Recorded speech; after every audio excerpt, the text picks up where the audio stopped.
Fellow Ugandans, especially the Bazukuru, greetings. Recently, I had 2 meetings with the Interreligious Council.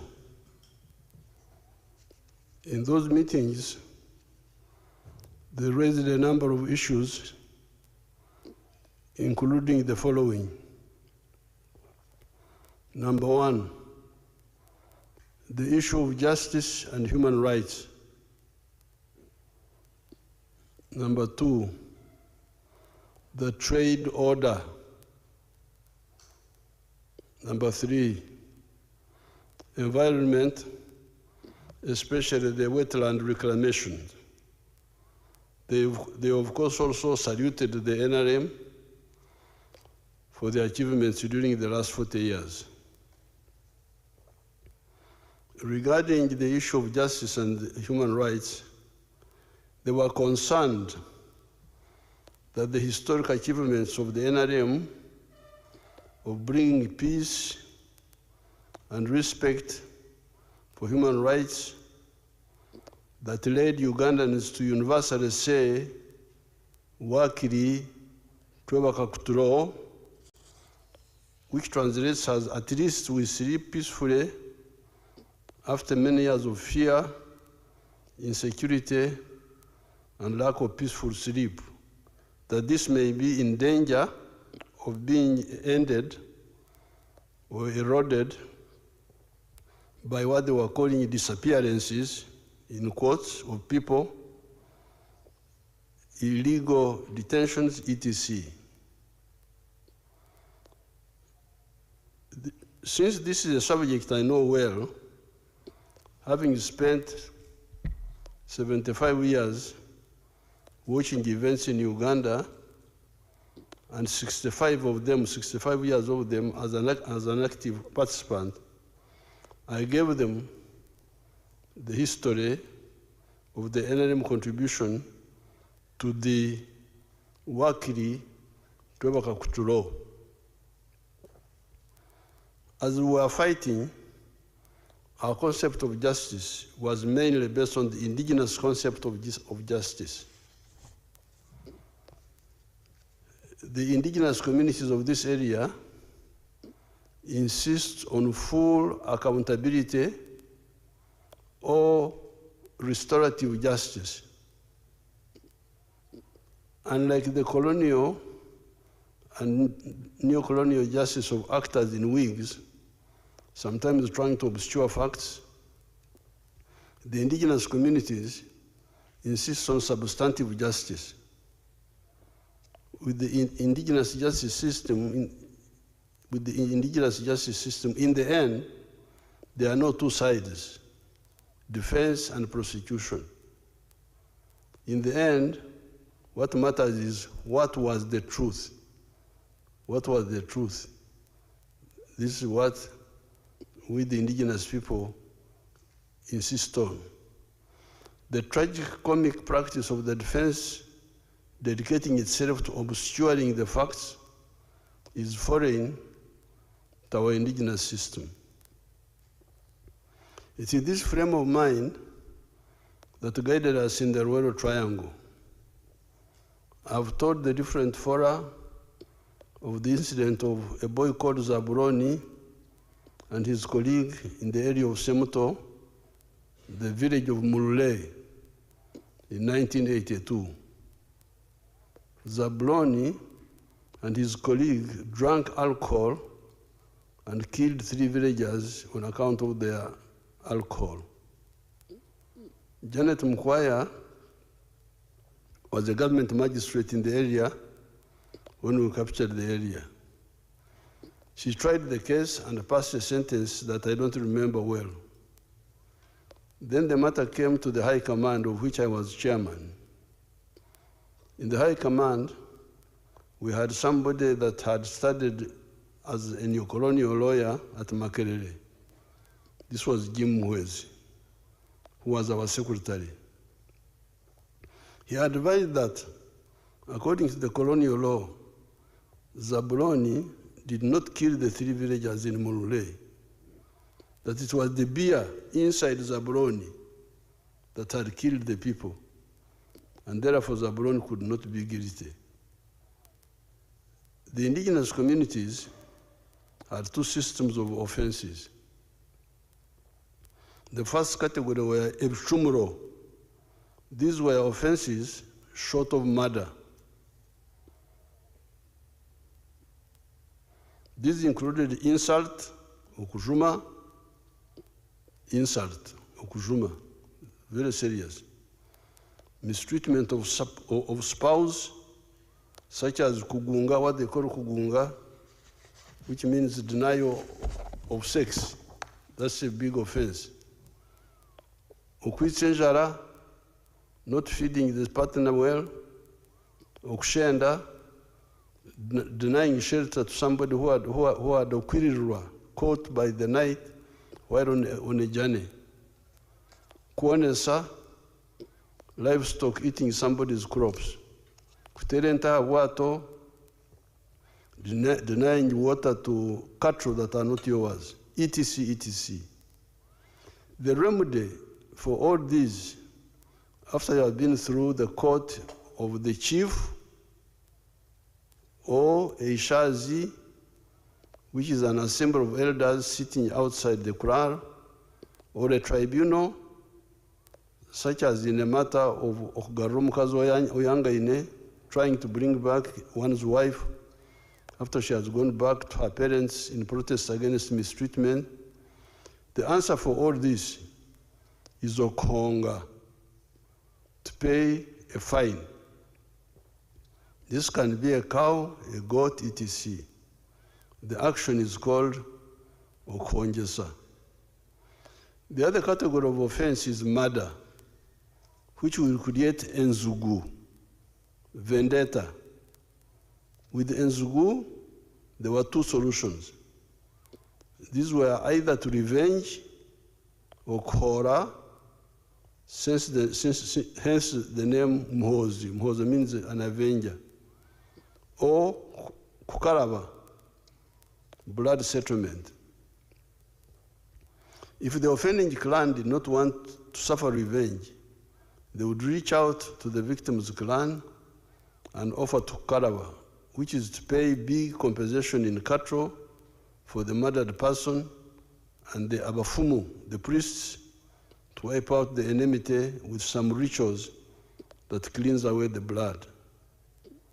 Therefore, the colonial concept that somebody can commit an offense and then deny it is very provocative to we, the indigenous people. It represents impunity. Aware of this orientation of our people, we could not bear listening to the line of people like Muhwezi. In the case of the Semto murders, where it was the beer inside Zabroni that was guilty, but not Zabroni. Since Zabroni had made himself a jerrycan of alcohol, and that jerrycan had killed 3 Ugandans, Zabroni and his colleague had to be shot in public and at a point where they had killed people. It is that initial act of balanced justice that catapulted the prestige of the NRM in Buganda and Uganda. The Baganda said, Bano Balina Mazima. These are people of truth and justice. Hence, the Wakiri Trevor Kakuturo you are talking about now. The Wakiri Trevor Kakuturo came because of strict accountability, which we had started when we were in the bush.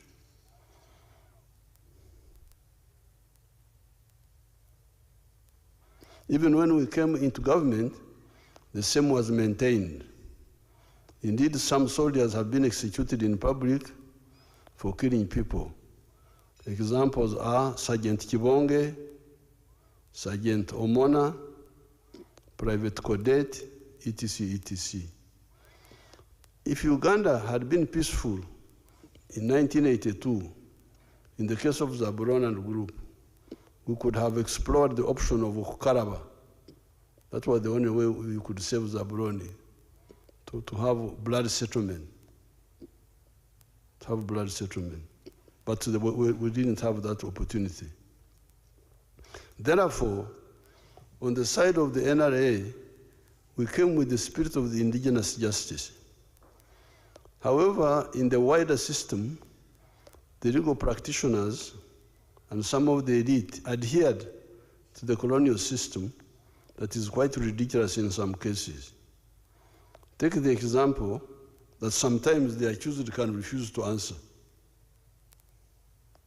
In the tribe, you say, I don't want to answer, you are guilty. This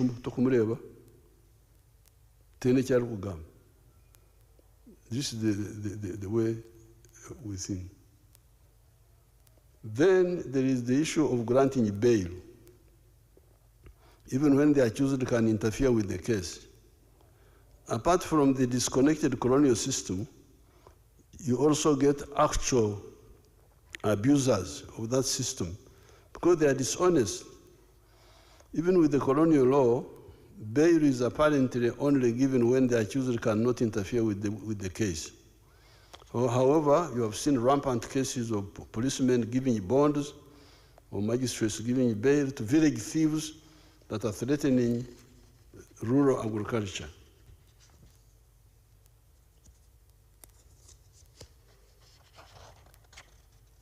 So that was one problem. Then there was the death of many of our original NRA commanders, by many dying from the natural causes.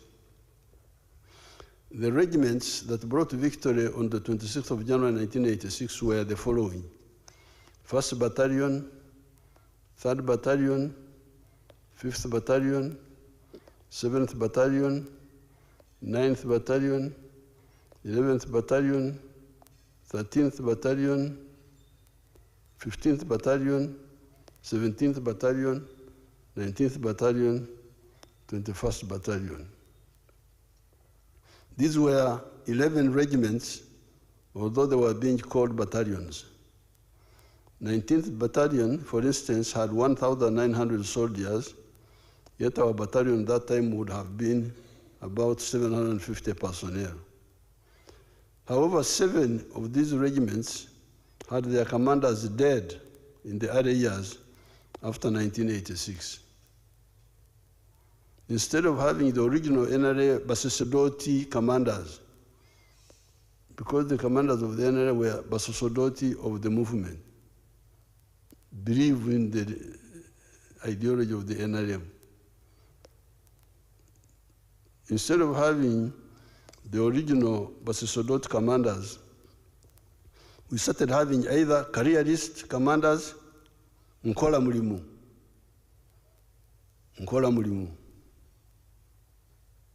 Ndikumusara, or even actual opportunists, Najakulia. This is how you started having corruption in the army, stealing army ration, stealing army fuel, stealing army funds.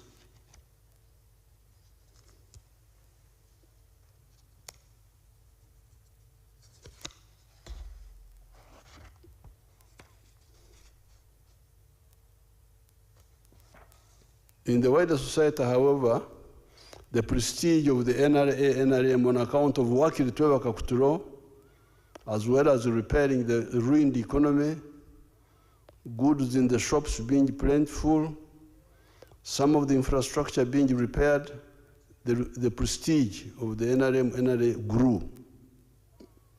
So our cadreship was becoming weaker, but still the reputation of the prestige of the NRM grew because of the successes. Yeah. But the Basosodoti were not enough. The NRM, therefore, attracted big membership, standing at 18 million by May 2025 last year when we checked the registers. However, gaps in observing human rights, in fighting corruption, and fighting crime, mainly on the part of the political class, the bureaucracy, and the judiciary remained. So you had success, economy was growing, goods were plentiful in the shops. Was there, but there were gaps. There were gaps because of the diluted cadreship. This meant that there was peace and the economy was growing, but it would have grown even more if we did not have those gaps. I noticed that danger, and for the NRA UPDF, I encouraged young Muhozi, after he had finished S6, to mobilize some of his colleagues and come to Kasenyi training wing for ideological and military training. You remember the story that time by the negative forces that I was recruiting an illegal army. You must have, if you check the news, you will see those stories. Those cadres, however, unlike their Bush predecessors, had more time and opportunity for professional development by attending all military and ideological courses systematically, level by level. The recent limited actions by security forces against some individuals and institutions are really long overdue actions to fill those gaps. Those gaps. Work in tribal control, created mainly by the UPDF, Bonabagagawale, Wealth for All, created by the NRM, that have resulted in metamorphosis in Uganda into a lower middle-income country, must also be reinforced by no more sleep, no more Congora, no more corruption, and now no more impunity by the selfish people and agents of foreign interests to systematically denigrate the efforts of the people to develop themselves, and also some people endlessly committing crimes and using the law to shield them. There was a weakness on the part of the political, administrative, and legal cadres of the government in allowing this impunity to continue for so long. Some people say, people have been abusing Museveni, but Museveni has been ignoring them. That is true. But those malignments were slowing down our growth. Some investors and tourists are scared away from coming to Uganda on account of those false stories. I have got many examples. When people come here, they get amazed about the progress, seeing what is on the ground compared to the stories they have been hearing. It is therefore good that security forces have come in to fill the gap. In the past, I did not have enough cadres to fill this gap. It is not only the security forces that are filling this gap. A year or two back, Honorable Fred Byamukama helped Uganda to expose the criminals that had turned State House into a mafia center. State House here had become a mafia center. State House had become a mafia center. Yeah. In order to have your document brought to the president, you can imagine, in order to have your document brought to the president, you had to pay a bribe of 30 million shillings. Byamukama reported the matter to me. We arrested the gangs. There is therefore a counter-offensive against corruption, crime, and impunity. To show the impunity Take the case of Besigye, Dr. Besigye. He was arrested on the 17th of November, 2024. It is now almost 2 years.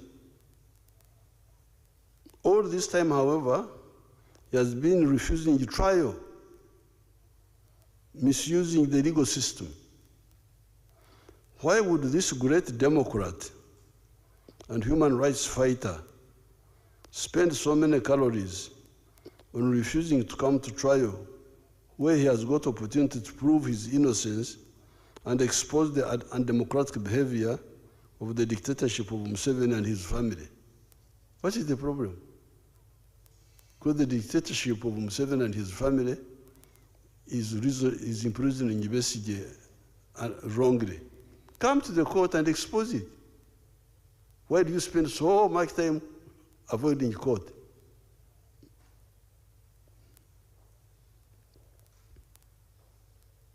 Second question, why should the legal system for so long allow an accused person to just refuse to be tried? Somebody who's accused says, I don't want to be tried, and he's not tried. Is that a good system or what? How can somebody who's accused to say, I don't want to be tried, and 2 years is not tried? This allowing of impunity to continue for so long is responsible for the culture of mob justice. Before you talk about the security forces, talk about the population. Why do the population take the law in their own hands? Why? Why do the population take the law in their own hands? The population suspects that the police and the judiciary may not hold the criminal accountable, hence the mob justice, which is unfortunate. The fascist tendencies among some of the elements of the opposition have for a long period provoked the patriots. See again, when in 2020, the rioters were undressing women because they were dressed in NRM colors. Let's see whether these people have the video.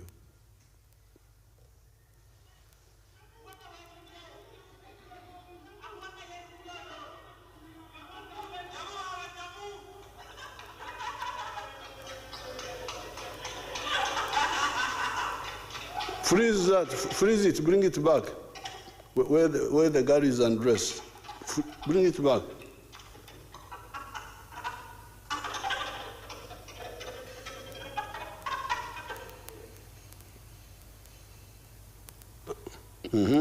When she's actually undressed, a bit forward, you idiot.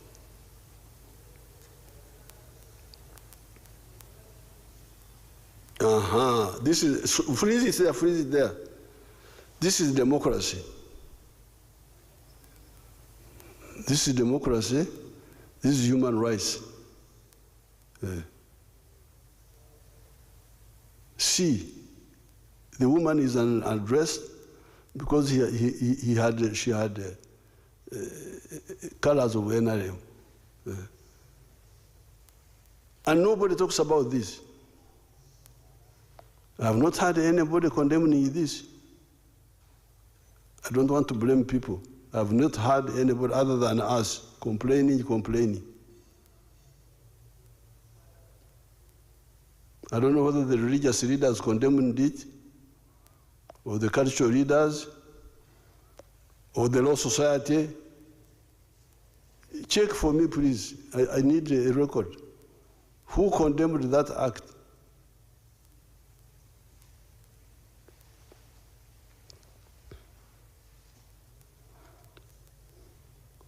See the picture when an armed policewoman was attacked by the hooligans. Let's see another picture.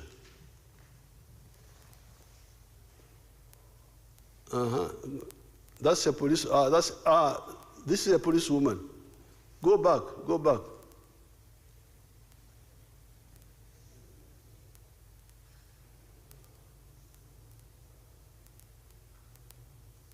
A policewoman was trying to remove the thing which they had put on the road, see the person, and she was not armed. See, you show, go back and start.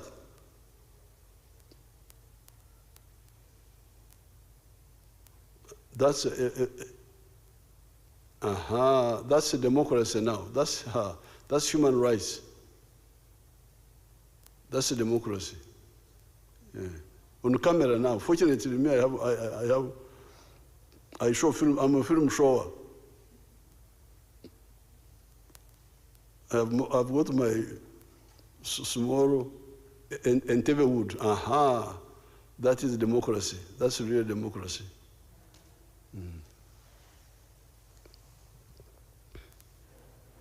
See, quite often you have had slogans. Tugenda kuocha Kampala. How many times have you heard that? How many times have you heard that? If you want to go to heaven, that is. If you want to go to Gehenna, of course you will deny. But I'm sorry, when I go to heaven, I will wait for some people.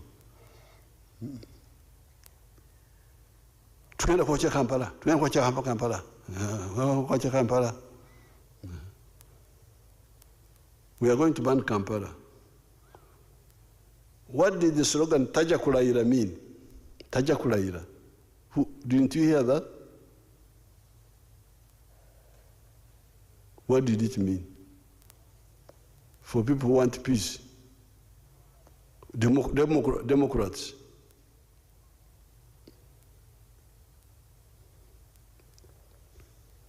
The translation is the elected president of Uganda will not be allowed to swear in.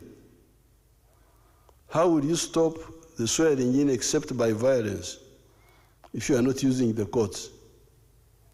If you are not using the courts, how will you stop the swearing in? By violence. That's what they were planning, which they tried to do, but we defeated it. All these schemes, we defeat them. Kwenda kuocha Kampala, they can't ban it. Tajja kulayira, musajja alayira. But who are these who plan? We know them, of course. And the commentators, the ones who are talking about it, why don't you, especially maybe the foreigners don't know, who don't know our language.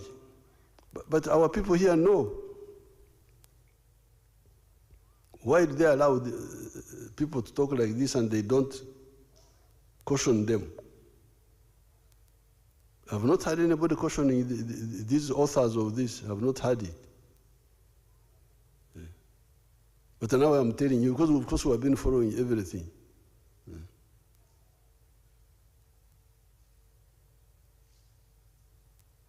How many times have you heard the taunting by hooligans of especially the NRM women supporters in the words, mwe bikazi mwe, ye mwe abatusibye kakasajja.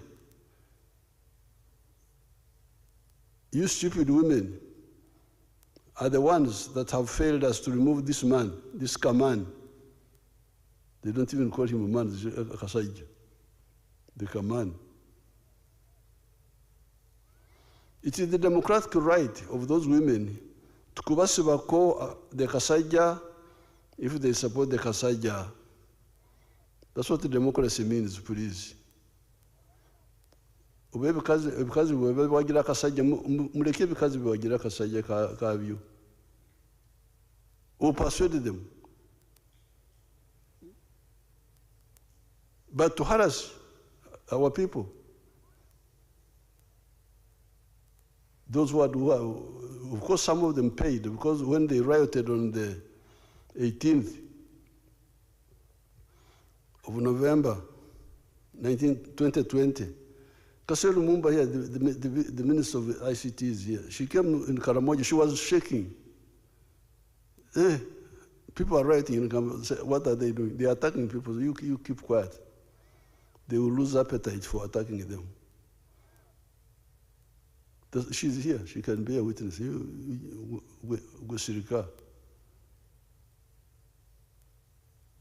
they will stop. But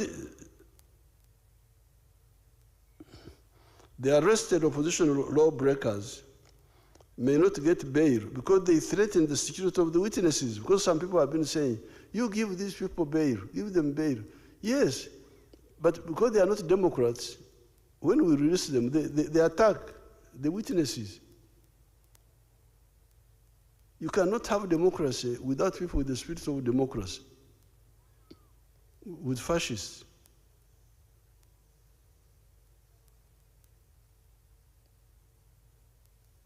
Why should you intimidate a witness if you are innocent? Why? And threaten. So the answer why we oppose bail is because they come now to attack the witnesses. Now, if we allow the witnesses to be attacked, in the future we shall not get witnesses. And what will happen? The security forces can even start doing other bad things, like if they are blocked, the legal way is blocked, they can start extrajudicial executions, shoot somebody, say, oh, he was running away, he was escaping, we shot him. You should be happy that the security forces are not doing mob justice, because the civilians gave up. That's why they do mob justice. Gave up on the legal system. But the security people are still bringing these people to court.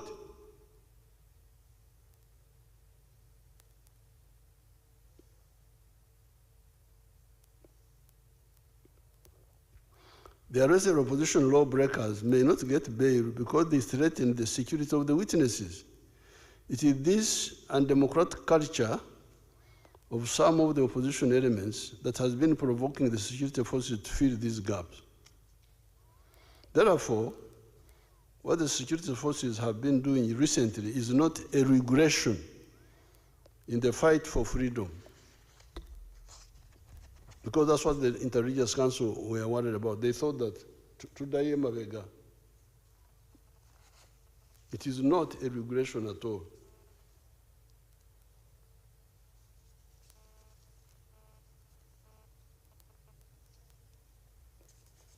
It is not a regression, but a consolidation of our long fight for the principles of patriotism, moyo gwa Uganda, Pan-Africanism, moyo gwa Africa, socio-economic transformation, and democracy.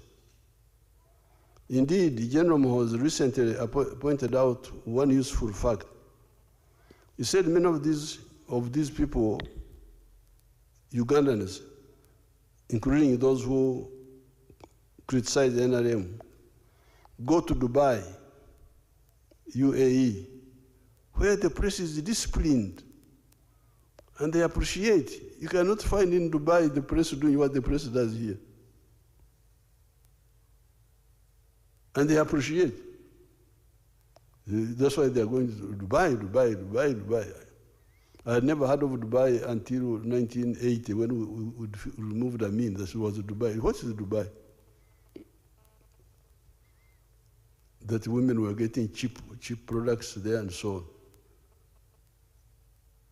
on. How does the press there conduct itself? Does it conduct like the ones in Uganda here?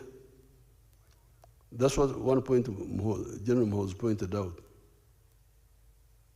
And then you say, but why do they not want the same here? That was Maaso's question.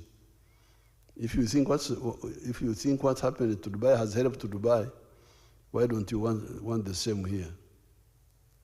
Therefore, those who have been putting forward the slogan "Bizemu," you know, they are good at bringing slogans which are just empty. Bizemu. Ebyedda, kidnapping people, and so on. Bizemu. Meaning, the bad things of the past have come back, are wrong. Ebyaliwo the past happenings meant that anybody arrested or abducted would not go to court, but would end up as a dead body at the Namamve forest, the River Nile, or Kaya's farm. So to have somebody arrested and taken to court, and then you say, Bizemu, you are really deceiving yourself. You are dishonest. Oh, you want to see the pictures of Ebyaliwo? Let's see the pictures of Ebyaliwo.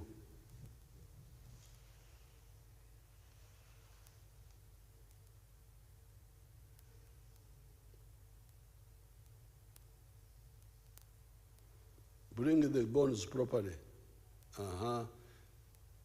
Bring the Ggwanga, the skulls.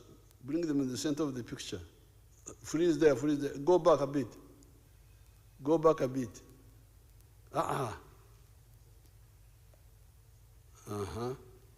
Ebyaliwo ebyo.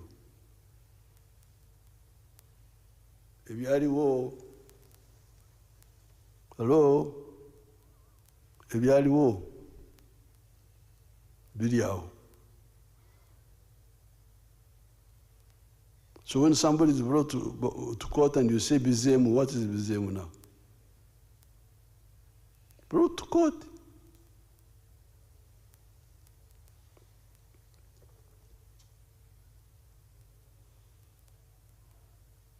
On the contrary, here you see basically creating scenes in the courts of law.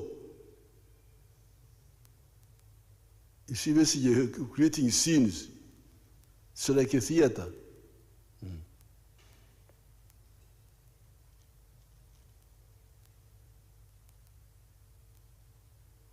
I could even see my sister Matembe limping into the court. When she was coming into the court, she came limping. I was worried, but forgot to limp. When she was leaving the court, she walked.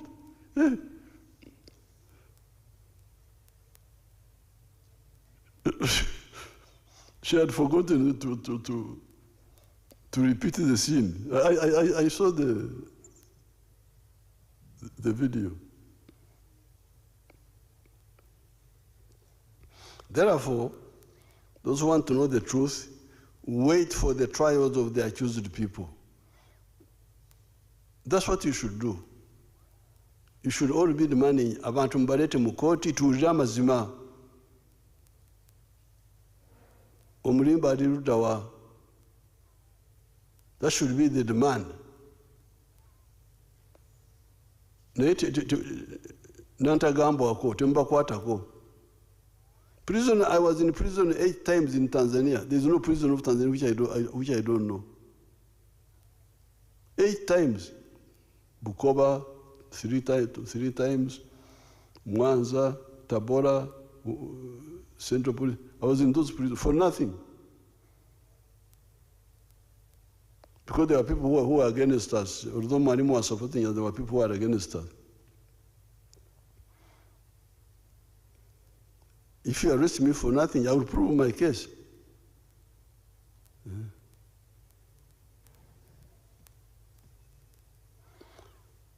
I cannot allow impunity in our system, even on the side of the security forces. In 2021, there was the death of a Ugandan nicknamed Zebra in the Kawempe area in unclear circumstances after he got in touch with our security forces. I had to organize a Kukaraba blood settlement with his family in Entebbe State House here. It is therefore the impunity promoters that have been inviting the security forces to finally do something. It is the security forces that die to keep peace in Uganda and in our turbulent region. If the security forces give their lives to keep peace in the country, why can't some of the political actors give up their egos and greed to make a contribution to that peace.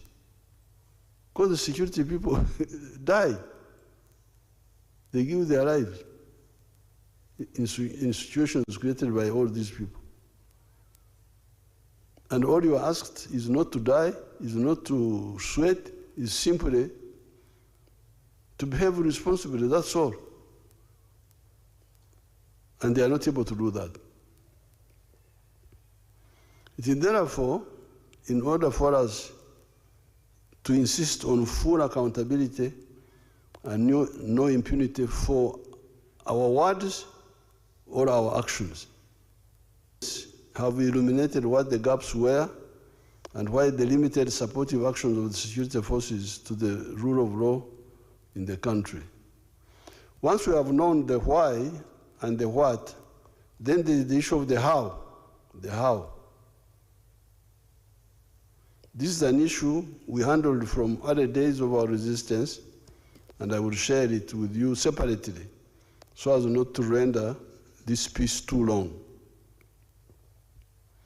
We now come to the issue of trade order that the Inter-Religious Council also raised.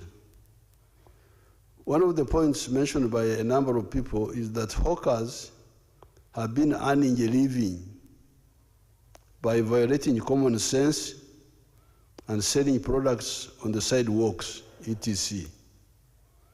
I told the bishops and the sheikhs that I can see that I'm in real trouble. Very soon, I'll be charged for damaging the business of the coffin makers by reducing the death of Ugandans from AIDS, corona, Ebola, measles. The coffin makers are going to say, you have spoiled our business. People are not dying enough. You have stopped people from dying from AIDS. You have stopped people from dying from Ebola. Corona killed a few people. You are damaging our business. Business of making coffins.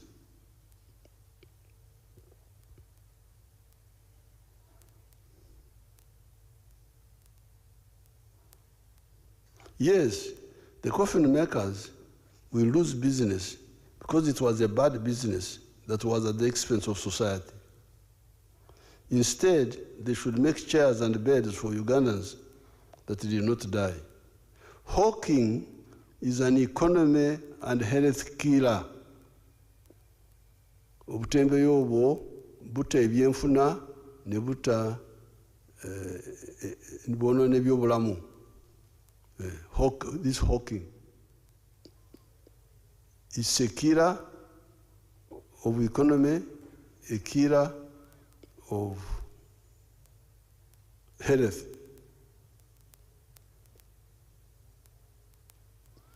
It kills the economy by denying the users of the shops and the markets business, because customers buy from the hawkers who do not pay tax because they are not identifiable. They are not identifiable. They do not pay rent. The people in the shops are paying rent. They are paying taxes. These ones are selling without paying tax, without paying rent. What sort of economy is that? They do not, how will the economy survive if people do not pay taxes on rent or pay taxes on sales? Because when I sell, I pay tax. I also pay tax on rent. Now, if those are not there, how will the economy survive?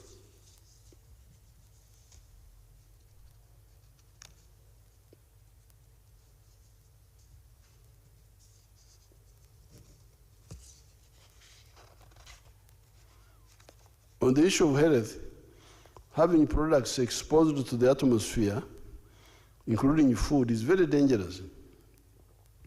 Yet the one who sells a dangerous product is not identifiable. Then there's the issue of blocking pedestrians from using the sidewalks and forcing them to compete with the cars and the bodabodas on the narrow roads. This means accidents, road jams, etc. Selling must be in shops, markets, or supermarkets.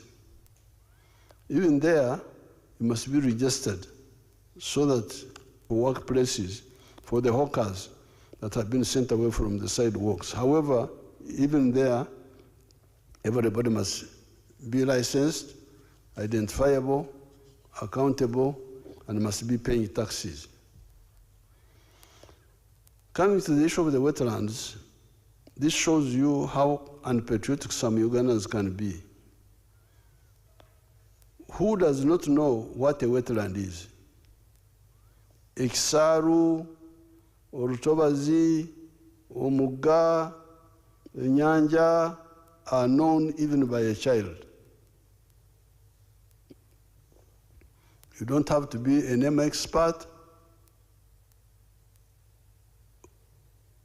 You just need to be a Ugandan. You know what is all these things. Ekisaru, Omugga, Orutobazi, you know, our people know. Nobody can say that I came to the wetland without knowing that it was a wetland, because the features are unmistakable. Water, ebigugu, Cyperium latifolia, ebitogo, etc. Ever since 1986, we have been telling you about the forests, the wetlands.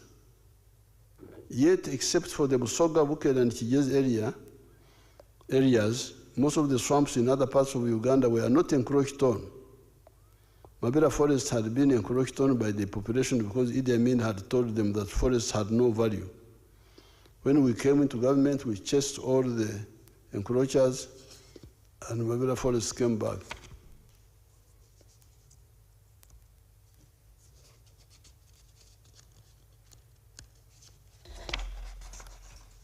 However, these days when I fly over Mabera forest, I see some smoke in the forest here and there. Does it mean that some people are making charcoal in the forest? Where is the National Forest Authority? Where are the chiefs of the surrounding administrative units? They will have to answer. With Busoga, Bukel, and Ggwanga, I have been trying to build up a fund to compensate the people in the swamps by shifting them to fish farming and to other enterprises, because it was the colonial government that misled our people into those swamps, saying that it had been done in Holland and I don't know where else. Yet, it is a disaster for us. It is estimated that 40% of our rain comes from the local wetlands, and those in Congo and South Sudan. What is the proof? Why does West Nile get 1,270 to 1,524 millimeters of rain per year, and Karamoja only gets 700 to 900 millimeters, yet they are on the same latitude? I would have explained these points, but I'm rushing because I'm told that you are dying to go and watch World Cup, and I'm not World Cup.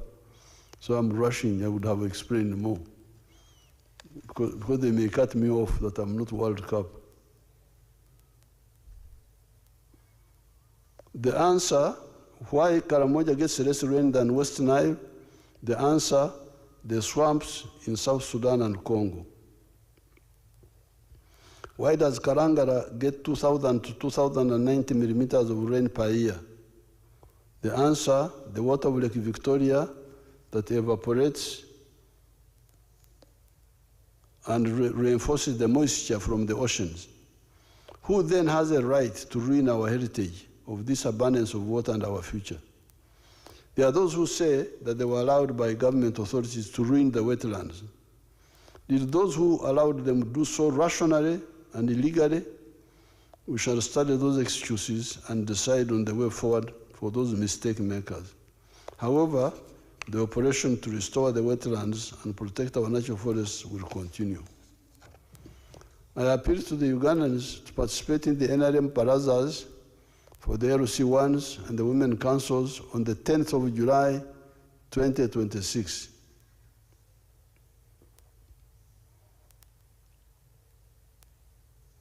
The LC1 election